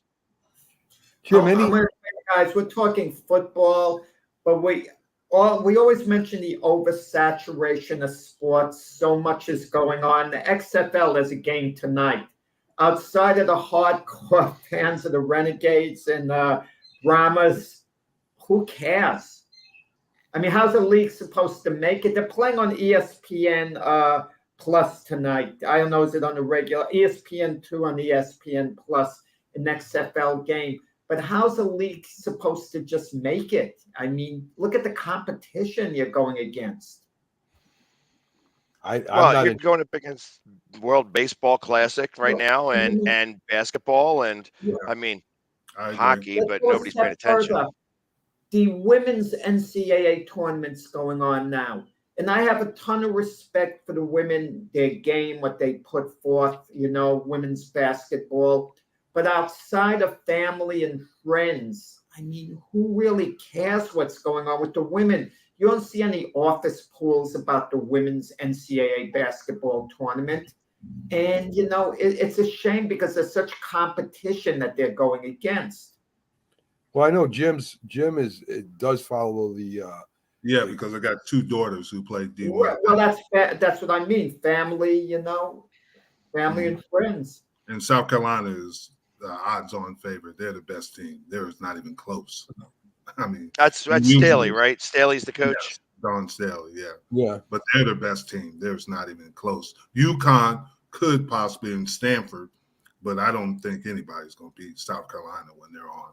But is it like the men's? The men's are so unpredictable. The number one seeds, as we see, could get bumped off. Even powerhouse teams could get bumped off.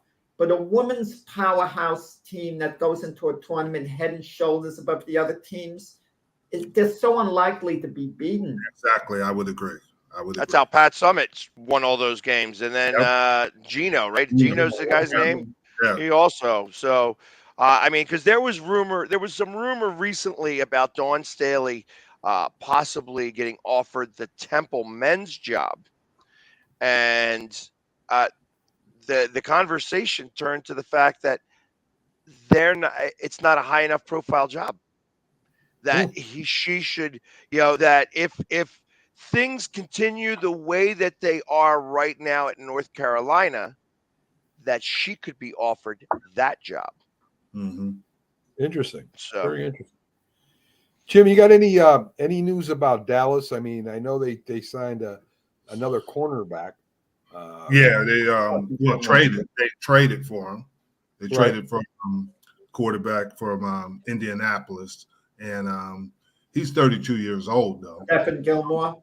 Yeah, Gilmore, and I'm wondering, are they going to use him in the slot as opposed to being a true corner? And they could, but he had a good, like Robert said, PFF last year. He was the year before he tore a meniscus, and he had surgery, and he came back really well from the surgery. They haven't had a lot of free agency signings.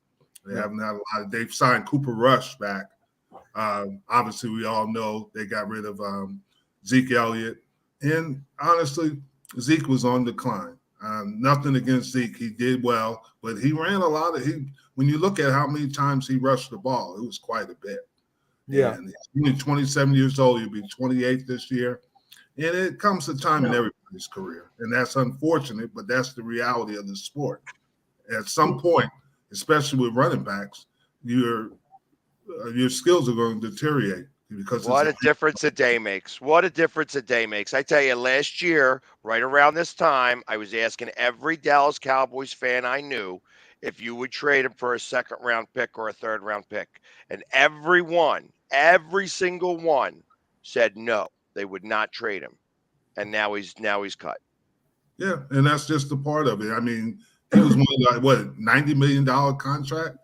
Yeah. And it's at that point, you got to look at the reality of it. And you hate to lose him because he was good in the locker room and he was a good team guy and with his skills. But at some point, that's just the way it goes. It happens to every professional athlete. He had nothing left. Nothing left. We'll see. There's teams that are interested in him. Tampa, Buffalo. We'll see. It's the name value that's going to get him a job somewhere else. You know, the Cowboys seem to be putting extra emphasis on defense, not on offense this year, getting Stephon Gilmore for a 5th-round draft pick. And well, you heard what McCartney said. He said that they're going to run the ball and they're going to play defense. And that's the big thing that he wants. Tony Pollard's coming off the broken leg. And that's going to be – and the Cowboys have a big decision. Are they going to give him a big contract? I think they're going to let him play out the franchise because it's, $10 million? $10 million. I'm going to tell you – and also Dak Prescott, for the first time in his career, he's really on the hot seat. Really, this is he's not on – McCartney's on the hot seat. If he doesn't win, he's gone. Prescott doesn't perform this year – I could see a complete makeover being done with the Cowboys. I think the contract hurts doing that. I think McCartney's on it because this is McCartney's thing now. The Cowboys, Jim, but the 12-5 2 years in a row. That's not bad. No, I'm not saying that, but I'm just being honest with you. I think McCartney is on the hot seat. If he doesn't win some this year, he's only won 2 playoff games? Yeah. 1 as far as I know, right? 2. He won 2. Okay. Yeah. Well, he might only I'm just telling you, he is on the hot seat. It's either win or they're going to find somebody else. And you can say it's going to be Dan Quinn, but it'd be highly unlikely if it's Quinn. Has he won 2 games or only just 1 playoff game? He wasn't the coach at 17, was he? 2017, he wasn't the coach. 2018. Yeah. But he might have won the Super Bowl. He hasn't won very many. No, I think it's only 1. He won the Super Bowl as the Packer coach in some playoff games besides that. But you're talking about the Cowboys. Yeah, with the Cowboys. I'm thinking with the Cowboys that they've only won 1 playoff game in the last 4 years. He won it this year, Tampa Bay. The year before they lost to the 49ers in that play where Dak Prescott didn't get off the play at the end of the game. Yeah. I think that was his first game. You're right. It was 1. Yeah, He's on the hot seat. There's no question about it. Well, I because think everything that he wanted, he got, and now they're saying, "Show us if you can win." Yeah. Another thing. What about the Joneses? Are they on a hot seat as far as public perception? Because people are calling for a new GM. Technically, Jerry Jones is the owner's the GM, but of course, Jerry Jones. What you got to understand, Jerry Jones will be 81 this year. He is moving out of it. It is Stephen Jones who's making the decisions, Charlotte and Jerry Jones Jr., and it's more Stephen. Stephen has got more control. Jerry is sitting on that yacht, and you can hear him on the sports shows, but Stephen is doing the grunt work. You said Charlotte Jones. Wait. Let me hear more. She's in making decisions. Yes. She is.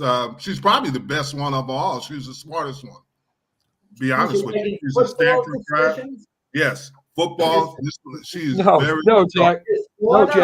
Jack. No. She's making decisions on the cheerleading costumes. Of course, she's making decisions on football. She's probably the sharpest person in the building. Yes, and I'm serious about that. Yeah. So how come whenever the TV cameras switch to the Joneses, we see Jerry and Stephen and we don't see Charlotte? Charlotte's there, but Charlotte is she is really good. And she's probably a lot more similar than Jerry than people will give it credit because she has that personality. Jerry, what he is charismatic. Yeah. And a lot of times that sells a lot of his deals. Yeah. But she's a lot similar to him. All right. So, Jack, they're Jets. Can you talk about the Jets without talking about Aaron Rodgers? Yeah, I can in the quarterback position. The Jets made a move they didn't make, which is very revealing. People talk about plan B, plan C, but when the Jets said they're not giving up on Zach Wilson, they actually sent a message that they're not. I mean, he's not going to be their starting quarterback this year. They allowed Mike White to walk. And the Miami picked him up as a backup. That's a powerful move because the Jets didn't really offer Mike White a contract. They said, yeah, we'd like him to stay. What else are they going to say? Okay. But they let him walk without much resistance. And when you look at who the Jet backup is going to be to Aaron Rodgers or whoever, it's Zach Wilson because Joe Flacco's gone as well. So That's it. And so Zach Wilson at some point, I think, is going to get brought back. If Aaron Rodgers comes to the Jets as expected, Zach Wilson is going to get to practice each day. And some of the guys who are down on Zach Wilson, they're no longer going to be Jets in a couple of years. And then the coaching staff is going to see whether Zach Wilson has improved enough to step in the role to be the eventual starter. So they're allowing Zach Wilson a reset. Are they doing it out of obligation? In a way they are, because when you pick a guy number 2 overall in the draft and then get rid of him after a couple of years, that's like saying I screwed up on the pick. And the Jet front office, Joe Douglas, Robert Salah, they don't want to do that. Let me ask you this question.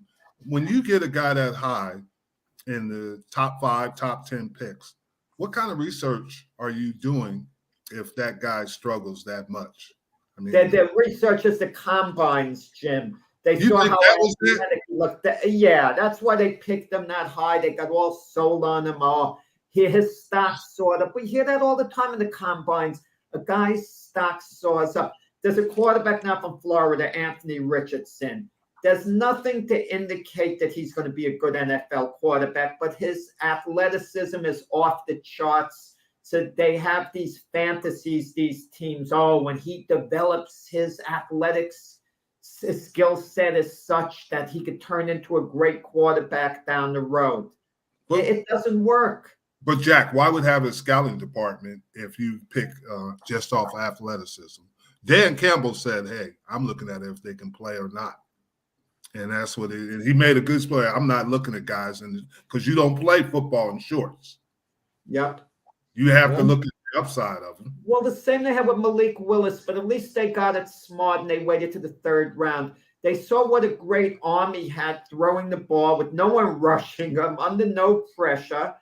And, and they noticed guys who could throw across their body and this and that. I mean, it's game film. The differences, for example, and you know this, Jim, there's 2 different types of speeds. There's football speed and there's regular speed, And some guys who would lose races to someone else who wouldn't run the 40 that quick, okay, their timing is good. They get off the ball good. And I think at the combines, the scouts go there. They want to justify their own position. So they get antsy. They want to make a move. They can't just sit still and do nothing.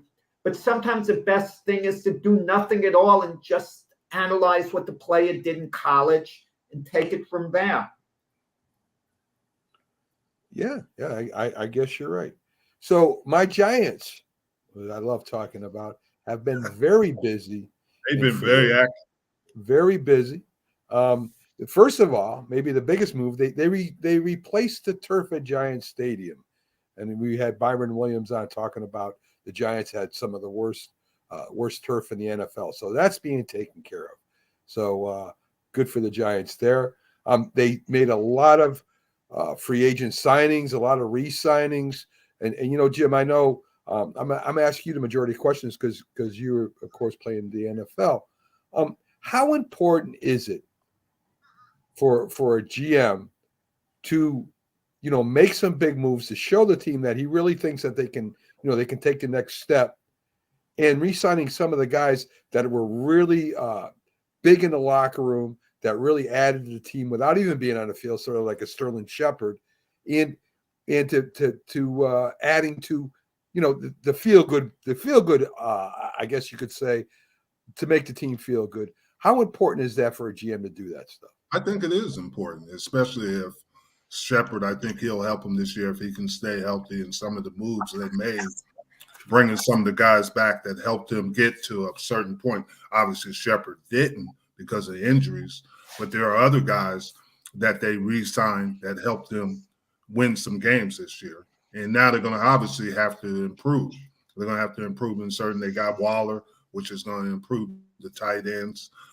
They kept the quarterback, Daniel Jones, and Saquon Barkley. That's going to help them.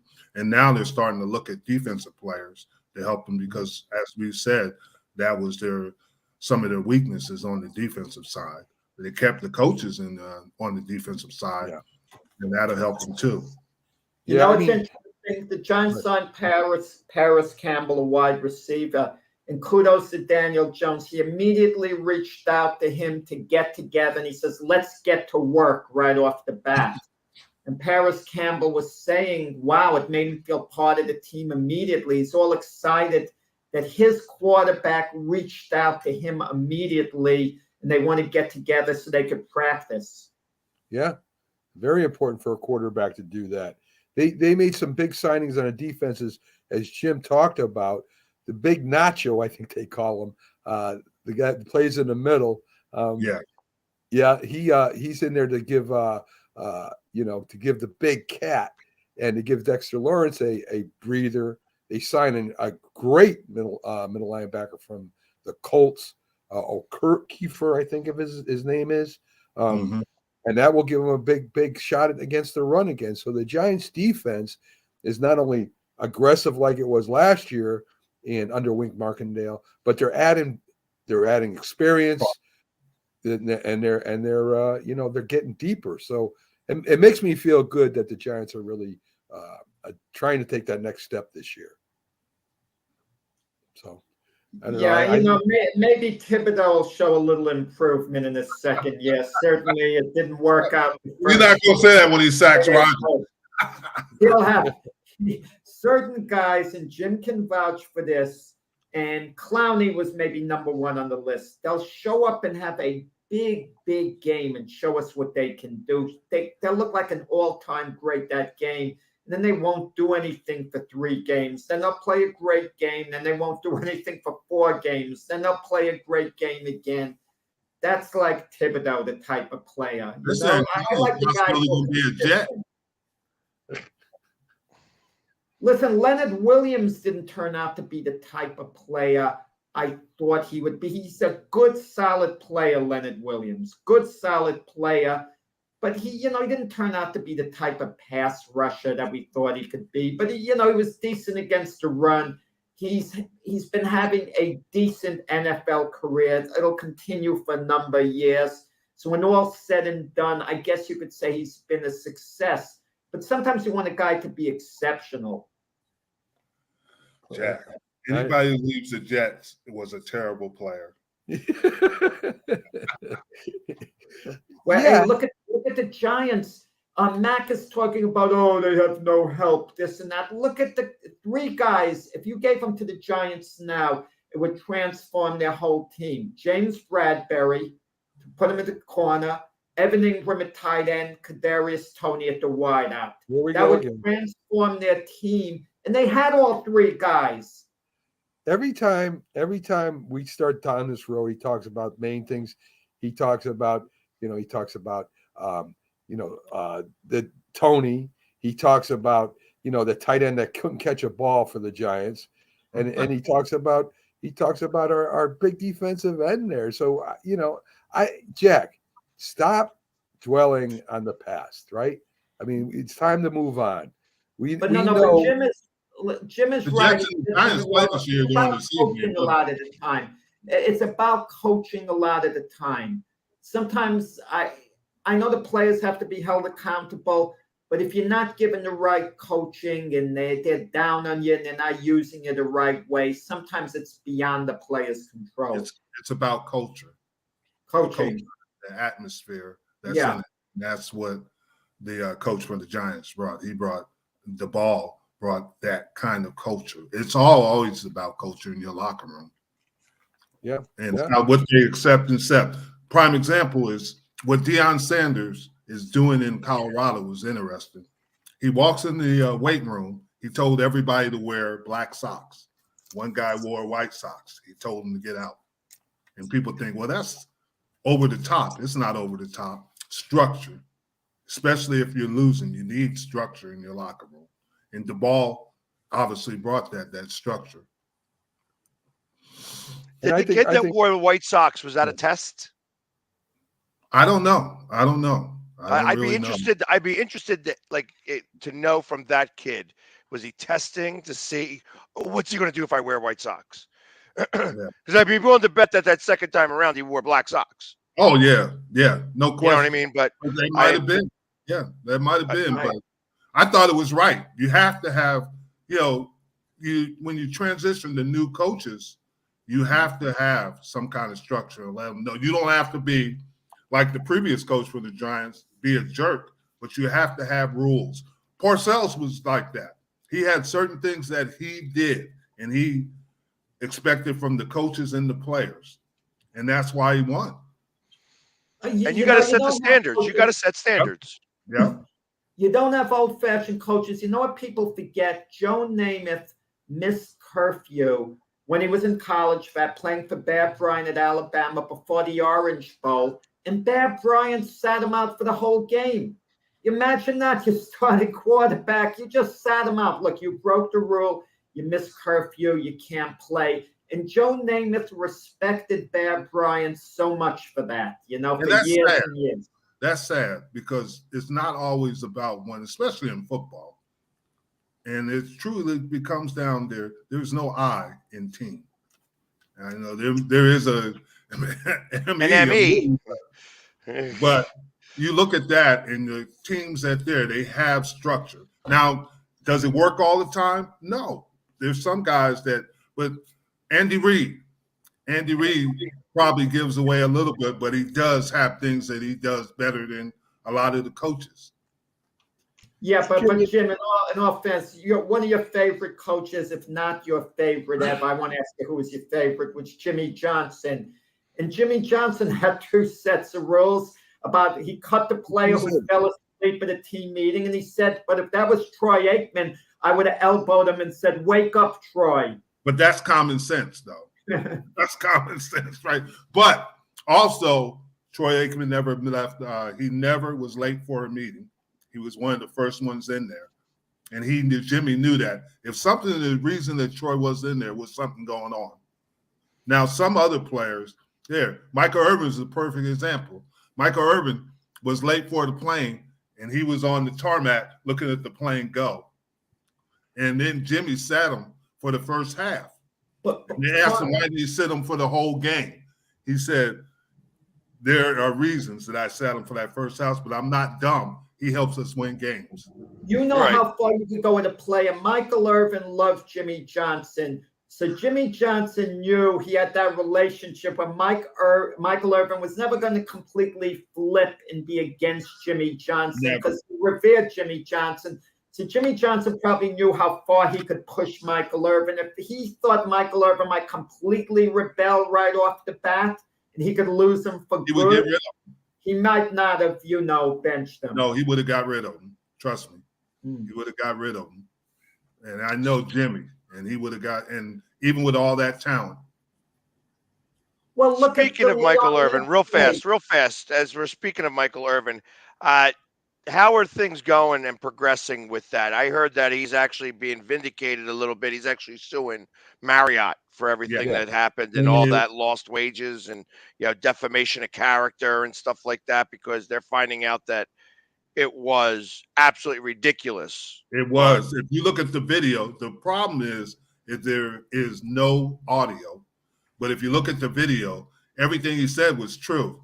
He did touch the young lady's elbow. But then they shook hands and they said bye. And it was weird. It was it looked like a money grab to me. Yeah, that's that. I'm sure it's what it is. You know what I mean? I'm sure that's what it is. And I hope that Marriott pays now. You know what I mean? Now, here's the interesting thing. Marriott is a franchise, and that's what they're arguing. It's not Marriott, it's the franchisee that should pay. And that's what they're saying. I think when you start to sue in that regard, you sue everybody. Oh, You know, Marriott's got the name on there. You're the one that's you're accepting franchise royalties from them. I agree. You know, they're paying up. So you're responsible. You're responsible for that too. Yeah. You know, me and Jack were talking, we kind of a debate of the most controversial sports broadcasters on shows. And, you know, we got into the different ones that it seems like the more they ran their mouth during when they were players, the more they're popular they are, they got the jobs. You know, we brought up, of course, Richard Sherman. We brought up, Sterling Sharp. Yes, Sterling Sharp, another one. Or Shannon Sharp. Shannon Sharp. Keyshawn Johnson. Yeah, so I mean, Jim, if you were a bigger trash talker, if you caused more problems, you'd probably be on, one of these shows today. You're right. Because I listened to some of them, and are they serious? Pat McAfee. There's another one, and you say that, but it's true. I mean, more controversial you are, the more they like them. Patrick Beverly. You don't have to be right. You just have to make controversy. And I guess Stephen Smith spawned this a long time ago. Being controversy is better than, as you said, being right. Mac and myself yesterday were talking about Keyshawn Johnson, and I admired the way he played as far as the way he blocked he blocked. He played all the time on the field. He never dogged it actually on the field. But I could never forgive him the way he acted towards his teammate Wayne Corbett on the Jets. He was the worst teammate you could have. So I can't forgive him for how he was all those years. And I could never understand Bill loved Keyshawn Johnson. You're familiar with Keyshawn Johnson's background with the other teams he played with. I mean, am I missing something here? Is he just a completely selfish guy? He was at Dallas, and he was very disruptive. I could never understand how Bill loved Keyshawn for whatever reason. And he was disruptive. Guys did not like him. When I was coaching there, the players didn't like him. But Bill loved him. I could never figure that one out. Well, when he had the dispute with Wayne Corbett on the Jets, Bill Parcells was the coach. And Bill Parcells always said, I'm leaving it alone. Let them work it out between the two of them. And Keyshawn was upset because, Wayne Corbett was considered on the same level as him as far as being the number one receiver. Maybe Keyshawn was given a tiny edge, but Keyshawn wanted to be the ultimate superstar. And it was as if Wayne Corbett got in his way. It was kind of like with the Rams when you had Cooper Kupp and Robert Woods, who were pretty similar during that time. And it works with teams to have two. Oh, with the Eagles now. You have A.J. Brown and Devontae Smith. Can you imagine Brown is constantly putting Smith down every chance he gets? Would agree. It's. I don't know why Parcells liked people that were very, into themselves. LT, Keyshawn Johnson, players like that. But they played on the field, Jim. I mean, they played hard in the field. So, I mean, I can see why he would let some of that stuff go. What's going on when you went with Parcells? How big of a difference? You played for Marv Levy too, right? Yes. How big of a difference in coaching styles? I mean, because Marv Levy, was a very successful coach. He just couldn't win the big one.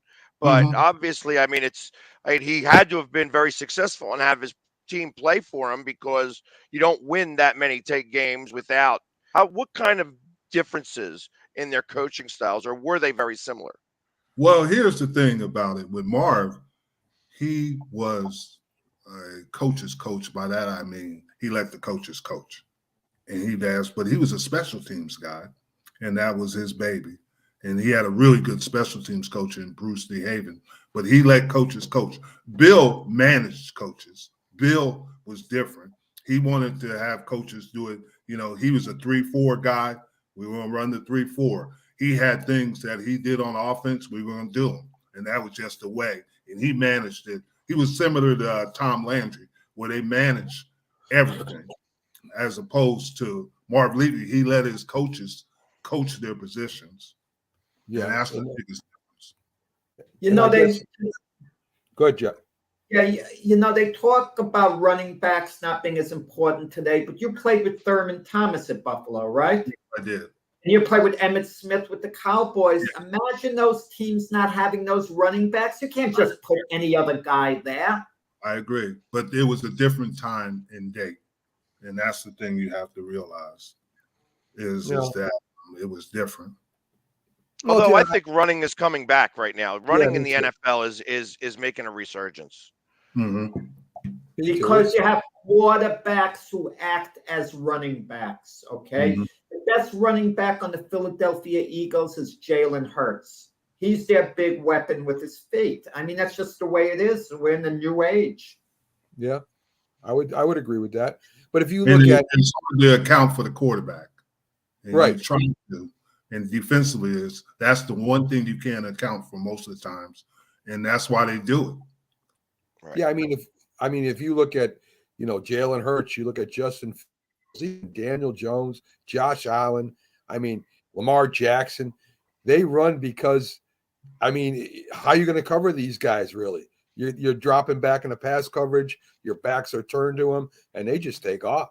The biggest play in the game in the Super Bowl was Patrick Mahomes' 35-yard run. Yeah, I mean, that was the biggest play in that game in its entirety. And I know that there were a couple of other big plays, but that was the biggest play of the game. Not Kadarius Toney's punt return. I think that was the biggest play. Yeah, but I think we tied the game up after that. So really, it was we were able to respond to the couple of mistakes. That one was the killer. That one was the killer. Yeah, I definitely agree with that. And there's something to be said again where tight ends are maybe taking over the game and are considered wide receivers. You look at Kittle, you look at some of these tight ends that are really changing the game now. It's not much different than the beginning. I mean, you had some great tight ends, Mike Ditka, you had John Mackey, right? Another great one. Yeah. I mean, they were pretty much the pioneers of the tight ends, and that's coming back now. So, along with a great running game, a big back like a King Henry or even Saquon Barkley, and then you throw a big tight end in there. You got a great offense. You got a great, powerful offense there. Well, I feel that. Go ahead. I'm gonna let you go, Jim. No, all I was going to say is football is very cyclical, if you think about it, and some things that may have not been done for the last couple of years, as it's cyclical, will start to come back. What you said with the tight ends, the running back, the bigger running games, because what happened on defense with all the spread offenses? They got smaller. They got faster. Now teams are saying, well, if they're small, we're just going to pound them. We're going to make them play the run game. Yeah. Well, and that's what I was getting at is that, as we learned against the Eagles against the 49ers, a good defensive line negates a tight end because now the tight end's got to stay home to block. That's a big difference. So it just shows you how weak the defensive lines are. It still goes back to winning football games. I'm going to really dumb it down here. It is still won on the offensive and defensive lines. You need those guys to do their jobs better than anybody else so that you can have your playmakers make the plays. You know what I mean? And if you have a poor offense and defensive line, you could get to a certain level. I mean, we saw Cincinnati do it, where they had a terrible offensive line, but they did have an exceptional defensive line. So they were able to negate some of the mistakes that the offensive would make by getting them sacked 100 times a game. But ultimately, that's where the games are won. So when you have a great defensive line, you're going to negate the tight ends. That's as we took Kittle out of that game because he had to stay home to take on whoever was rushing him. All right, listen. Yeah, guys, I have an intriguing question to ask. I kind of wonder about with the San Francisco 49ers. Most teams, they have their quarterback situation set. Maybe a couple of them will have a competition. And if they do, it's with two guys. And they kind of know who they want to win the competition. But the Niners, you got Brock Purdy, Trey Lance, now Sam Darnold. If all three come to camp, I mean, how is that going to play out? Who's going to be 1, 2, 3? I mean, because Sam Darnold he showed some improvement, and he's been around a while, and he was drafted number 3 overall. A lot of potential. Brock Purdy, we really don't know how good he'll be. He filled in very nicely, and then there's Trey Lance, who they invested all that draft capital to get. So you're not giving up on him. I think they want Trey Lance to win the job because that would vindicate the deal they made. But with the three of them showing up, how do you think it's going to play out? I think they're going to pick a fourth one. I think they have, 3 or 4 third-round picks. They're absolutely going to take a fourth quarterback. But they're not going to get anyone who's going to be elite at the top of the draft order in college. I think that you're going to have a very open competition there. I think anybody could be the one that actually wins that. Yeah, and you don't have to be in the first few rounds to end up becoming a great quarterback. Who of you guys start out of the three? Let's say they're all healthy, they're all raring to go. They've all had a decent preseason, a similar preseason. All of them have had a good preseason. Well, we already know one's out. Right, Purdy's out. Purdy's out, so he's already out. Because he's not by September, right? No, he will not be ready. He's not going to be ready until October, November. Okay, that answers that. Okay, so it's not going to be the type of competition. I thought he'd be ready by September. So yeah, I wouldn't be surprised if they sat him out all season long. Just keep him on the IR, so that they can keep him. I mean, because ultimately it was only a 3-year contract anyways because he was a 7th round pick. So, my expectation is Darnold wins it out, now I think that they actually take a quarterback. It could be even in the first or second round. They could try to get it at one of these bigger quarterbacks or one of these higher up on the list quarterbacks. Same type of situation where I keep mentioning this guy, Tyson Bagent. You know what I mean? So he just throws anything in. Wow. They finally woke him up in the old folks' home. I mean, I get it. He's finally able. They found his teeth, and now he was able to. Oh my goodness. Frank Laterza doesn't like you. Some guys hate for no reason. Yeah. I get it. I deal with this all the time. He's just the only one that I get to deal with here. Is Frank from Philly, isn't he? Yeah. Well, he doesn't. He's not from Philly. He's a transplant. That's why he's. He was stuck here. Yeah. But Seattle, it's interesting with the Seahawks. They picked 5th overall. And they're not going to pick a quarterback now. You can see they're really high on Drew Lock, Geno Smith's backup. A part of them wants Drew Lock to be their quarterback going forward, not this year. Geno Smith only has this season guaranteed his money. Beyond this season, he doesn't have any guarantees, which is very interesting. That is interesting. Geno Smith's going to be the quarterback. This season, he's going to start. But they are very high on Drew Lock. They've been high on Drew Lock since he was with Denver. He hasn't done anything yet. So, I mean, we'll see what happens with that. Well, the job may have been his, but he came down with COVID. He had to be out a while, and then Geno Smith performed, and Geno Smith made the most of his opportunity. Yeah. Jameis Winston going back to New Orleans. He said that he thinks he could have been a championship quarterback, but he loves New Orleans. I have mixed feelings. Look, you want to do what's best for yourself and your family. He loves this place. But if you care about your career to be a number 1 quarterback, it is a bad move, a terrible move. New Orleans has invested too much in Derek Carr. Jameis Winston is not going to see the field unless Derek Carr gets hurt. But it's only Okay. 1 year, Jack. You know which backup quarterback made the best move of all? Minshew, going to the Colts. You want to know why?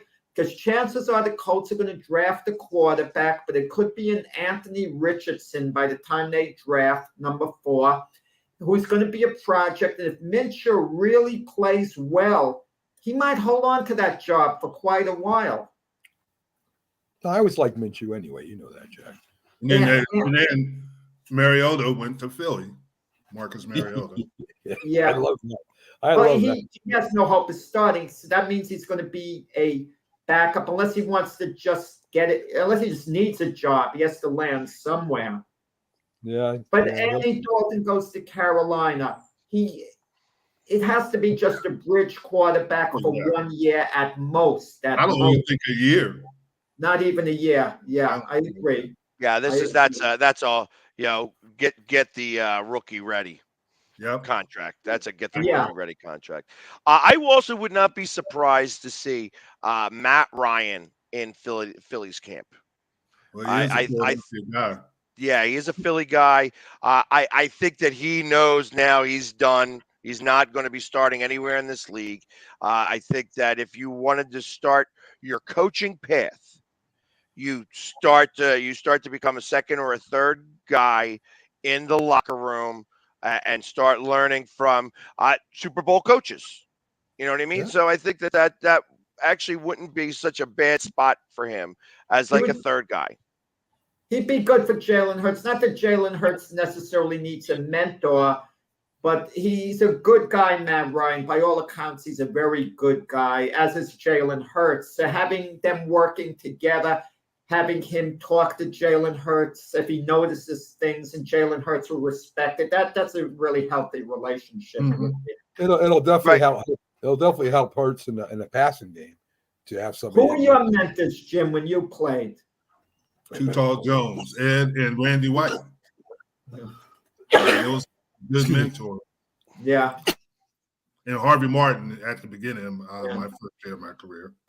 No wonder you were so good playing with guys like them. I mean, come on, you were stacked, you guys. They were good now. Terrific players. They love football. And then I had a Hall of Fame coach, Ernie Stockman. He's in the Hall of Fame defensive linemen. I was around some quality guys. Yeah. Well, listen, Jim was a great athlete. I don't know about now, but he was a great athlete.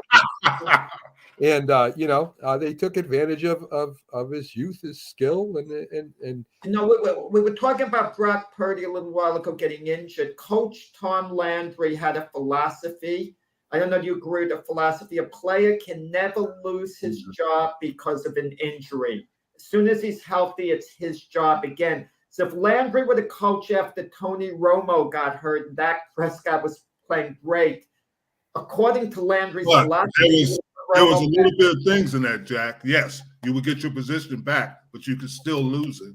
They would give you the starting position, but that doesn't mean you can keep it. Yeah, you'd have a competition over that. I know he did that. Exactly, because we talked about it a couple of weeks ago. Roger Staubach, Craig Morton, and some of those guys. Yep. Staubach beat them out. Yeah, and that's after Morton helped guide the Dallas Cowboys to a Super Bowl too. Exactly. I mean, that's crazy. Good old Don Meredith too. Don Meredith. Yeah, Danny Don. Yeah, he was one of those unheralded Cowboy players. So, folks, we're at the top of the hour. I want to thank you for joining us. Thanks for all the views. Thanks for all the comments. It's always fun having Jim, Pags, and Jack on the show and our weekly guests. Robert Butler, who brings us the big stories, and Keith Engle, who was a very insightful guest that we have on every week. So have a great Sunday. I don't know what's coming up. I guess the draft will be coming up soon, and we'll be coming live from there too. We'll have Pags down there doing his thing again, and see if we get some live reports from Pags. So have a great Sunday, folks, and we'll see you Thursday on the Mac and Jack Sports Show. Pags is everywhere. Just look at TikTok or social media, and Jim and Byron will be back on Wednesday at 8 p.m. on J&B Talking Shop, where, of course, they talk all about football and their careers and the people they worked with and knew. Great show. So have a good one, and we'll see you on Thursday, folks.